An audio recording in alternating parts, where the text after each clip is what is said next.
Hello everyone, কেমন আছো সবাই? আশা করি ভালো আছো আর আমিও খুব ভালো আছি। আজকে ঘুম থেকে উঠতে না দেরি হয়ে গেছে। মানে দেখতেই পাচ্ছ কলপারে কত রোদ দিয়ে দিয়েছে। এমনিও গরমকালে সকাল ৬টার মধ্যে এরকম রোদ দিয়ে দেয়, মনে হয় যেন দুপুর হয়ে গেছে। আজকে ঘুম থেকে উঠেছি আমি ৮টার সময়। তো ঘুম থেকে উঠে আমি বাসনটা ধুয়ে নিচ্ছিলাম, সকালে খাবার বাসনটা।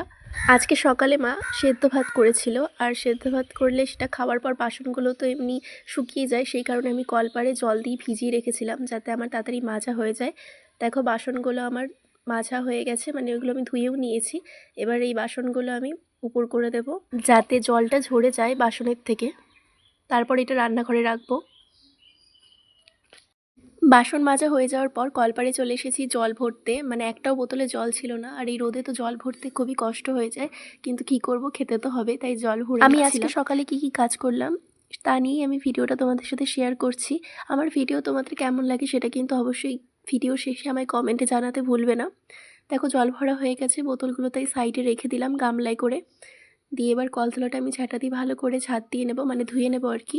কারণ বাসন মেজেছিলাম যেহেতু, আর কলতলায় এক গাদা ভাত পড়েছিল, তাই ভাবলাম এটা পরিষ্কার করে নিই কলতলা। আমি কিভাবে দেখো এক তুড়ি মেরেই বিছানাটা পরিষ্কার করে নিলাম, মানে গুছিয়ে নিলাম। বিছানা গুছিয়ে নেওয়ার পর আর চেয়ারে কয়েকটা জামা কাপড় ছিল, তো সেইগুলো আমি ভাঁজ করে রেখে দিচ্ছিলাম। মানে এই জামা কাপড়টা ছিল কালকের, মানে কালকে বিকেলে তুলেছিলাম আর কি, দিয়ে আর ভাঁজ করা হয়নি। সন্ধ্যাবেলা আর ভালো লাগছিল না, সেই কারণে ভাবলাম পরের দিনই করে নেব।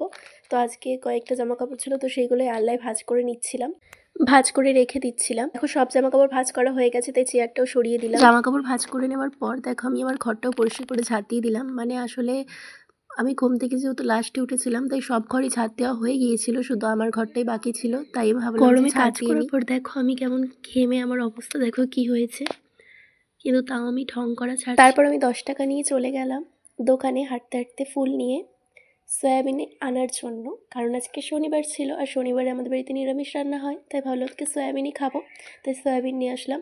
তো চলো টাটা, দেখাবে নেক্সট ভিডিওতে। তোমরা সবাই ভালো থেকো।